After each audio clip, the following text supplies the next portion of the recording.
My name is Margaret. Margaret Elaine Howell. I'm 75 years old, and I'm sitting at my kitchen table at 20 past 11 at night because I couldn't sleep, and because I've been walking around for the last few weeks with something pressing on me that I haven't been able to name until now. I found a box today, in the back of the hall closet, behind the winter coats I keep meaning to donate. A shoebox. Inside it were letters some I'd written and never sent. Some that had been sent to me and that I'd kept without ever quite knowing why. And at the bottom of the box was a photograph of me at, I'd guess, about 32. Sitting at a different table, in a different house.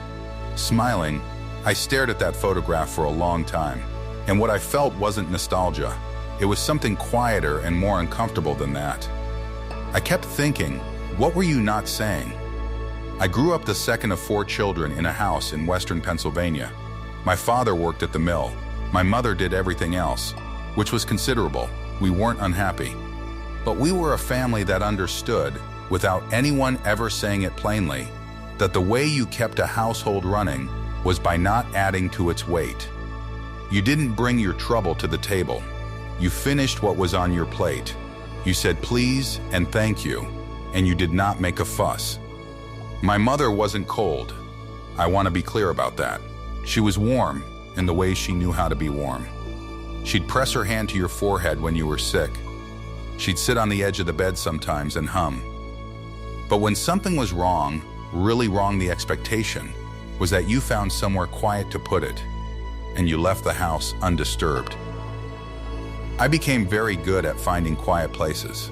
I became, over time, so good at it that I stopped noticing I was doing it. I married Gerald when I was 26. Gerald Howell. He was a kind man. I want to say that clearly too, because the story I'm about to tell could make him sound like something he wasn't. He was genuinely kind. He brought me coffee in the mornings without being asked. He remembered the names of people I mentioned once in passing. He was the kind of person who left a room slightly warmer than he found it. But Gerald and I had a way of being together that I think I know was missing something. We were agreeable, not in a false way, not in a way that felt like performance. But we had, somewhere in the early years of our marriage, settled into a rhythm where the edges were always smoothed down before they could catch on anything. If I was hurt, I found a way to set it down before he could see it. If he was frustrated, he'd go out to the garage and come back quieter. We were good at maintenance. We were very good at keeping the surface clean. And for years, I thought that was what a stable marriage looked like. I thought we were doing something right. There was one evening our children were young. The oldest must have been about 8 and Gerald had come home late. He hadn't called. This was before everyone carried a phone in their pocket, so you just waited. You sat with the not knowing and the dinner getting cold and the children asking, "Where's Dad?" And you said, "He'll be here soon." He came home. He was fine. He'd stayed late at the office, lost track of time, nothing sinister. He apologized quickly, the way people apologize when they don't think what they did was quite as large as the other person does. I said, "It's fine, sit down and eat." And it was fine. That was the honest truth of it, it was fine. But there was something underneath the fineness, a small bruise where I'd been worried and then relieved, and then somehow still left with the worry even after the relief had come. And I didn't say anything about that. I served the dinner and I sat down and I smiled and I said nothing. And Gerald never knew there was anything to know. The thing about doing that, setting things down before anyone sees them, is that it becomes invisible to you. It stops feeling like a choice. It just starts feeling like the shape of your personality. I thought of myself as an easy person to be around. Patient, steady. People used to say that about me. Margaret is so steady. And I took that as a compliment for a long time. I took it as a compliment right up until the morning I was sitting in this kitchen, a different morning, about 12 years ago, and my daughter called. She's the middle one, Claire. She'd been going through something difficult in her marriage. And she called. And she said, "Mom, can I ask you something? Did you and Dad ever really fight? I mean, really fight? About something that mattered?" And I said, "Of course we did." And she said, "What about?" And I sat there. and I could not think of a single thing. I told her we argued about money sometimes, about the children's schooling, small things that I dressed up as larger ones to give her an answer she could hold on to. She said, okay, and moved on to whatever she'd actually called about. And we talked for another 20 minutes, and then we said goodbye, and I love you, and I hung up. And I sat there for a long time after. Because the truth was, we hadn't. Not really. Not in the way she was asking about. Not the kind of fight where you say something out loud that you've been thinking quietly for years. Not the kind where the words feel dangerous because they're finally real. We hadn't done that. And I'd always thought it meant we were happy.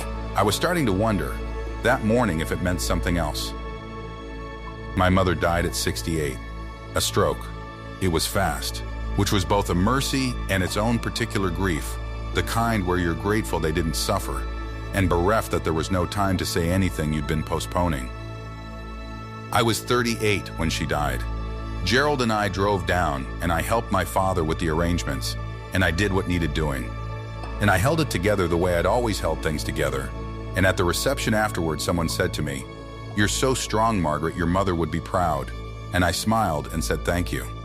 I went to the bathroom and stood at the sink for 4 minutes looking at my own face. That was the extent of it. That was the grief I allowed in public.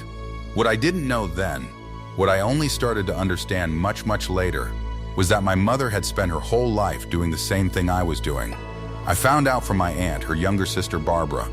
We were talking at Christmas a few years after my mother passed, and Barbara said, almost in passing, "Your mother used to say she felt like a ghost sometimes, like she was in the room but nobody could quite see her." I didn't know what to do with that sentence. So I put it somewhere in the back of myself, and I left it there. But it never fully went away. Like, she was in the room, but nobody could quite see her. I keep thinking about how she taught me to be good at surfaces. How she didn't know she was teaching me anything. How she thought she was just surviving, which she was.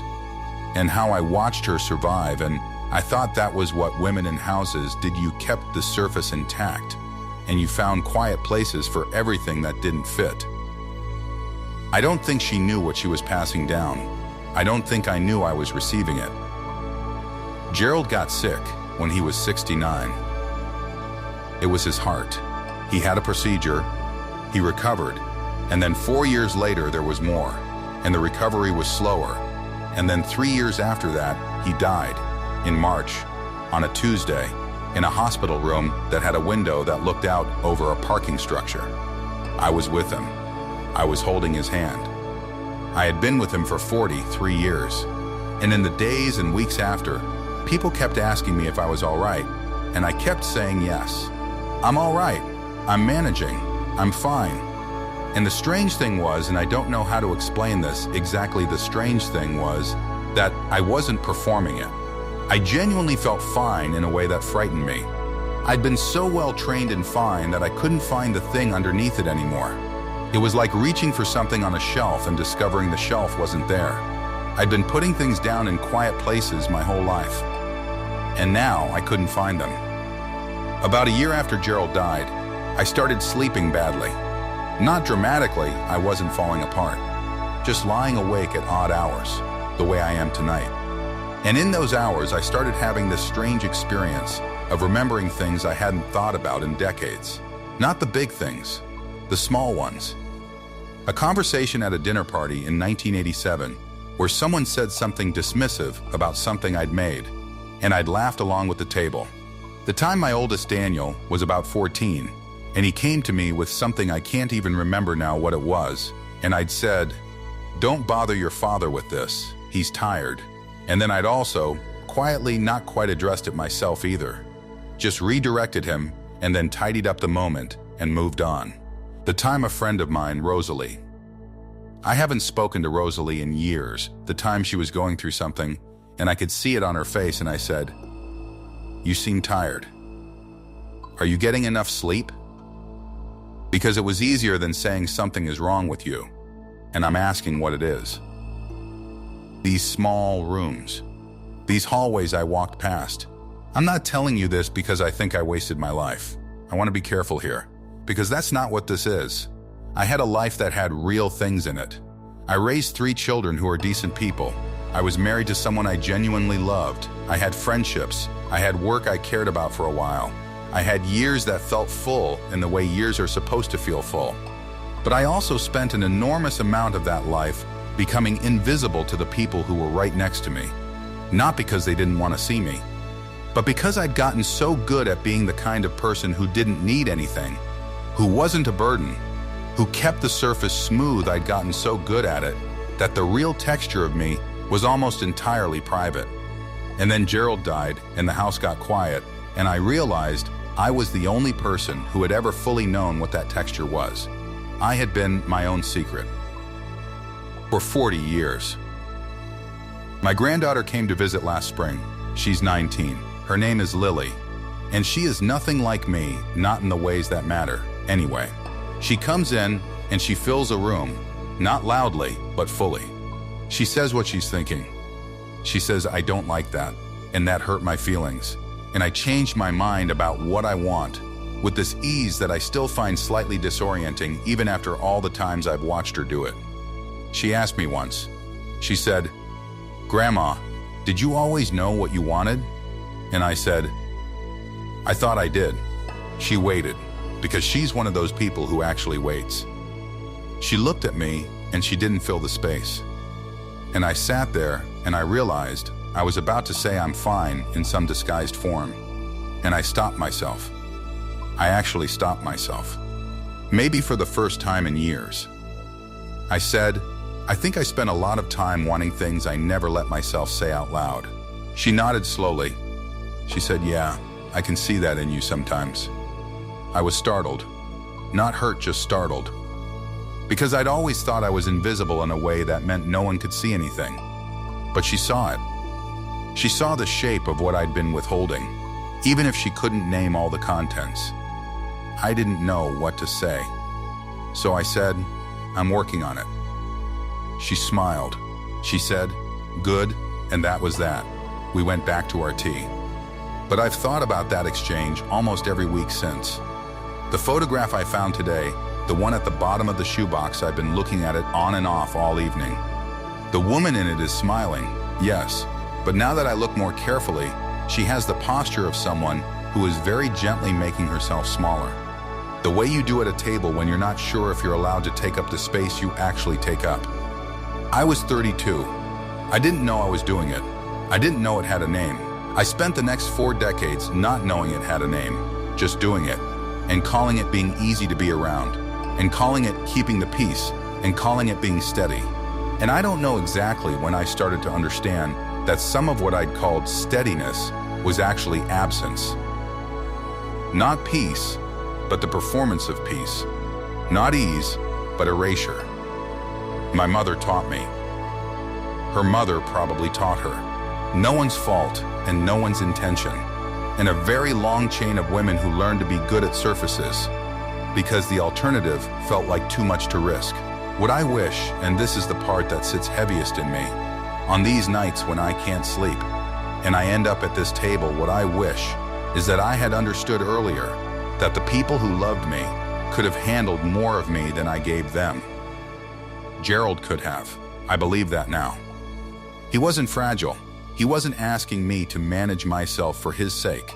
I was doing it out of some very old training that had nothing to do with who Gerald actually was. And because I did it so completely, for so long, I'll never know what would have happened if I hadn't.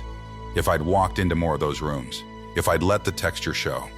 That's the part that doesn't go away. Not the regret, exactly. More like a curiosity that can no longer be satisfied. A question with no room left for an answer. I'm 75 years old. I have probably some good years left. My health is reasonable. I have my children and I have Lily, who asks me real questions and waits for real answers. And I'm trying now, genuinely trying. In the way you try at things when you're old enough to know that later is not guaranteed. I say more of what I mean. I let Lily see the parts of me that aren't steady. I told Claire, not long ago, that I'd been lonely in a way I hadn't admitted to anyone. And she cried a little, and I let her cry. And I didn't tell her I was fine. It's slow. Old training doesn't dissolve quickly. But I'm not smiling and saying nothing as often as I used to. That feels like something. The shoebox is still on the kitchen counter.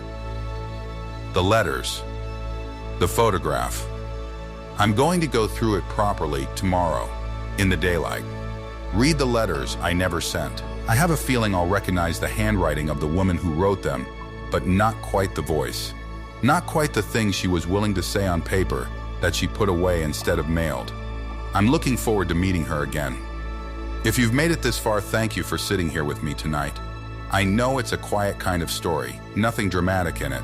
But if something in it reminded you of your own quiet rooms, your own smoothed over moments, I hope you'll stay with that for a little while. You don't have to do anything with it. Just notice it. Sometimes that's where it starts.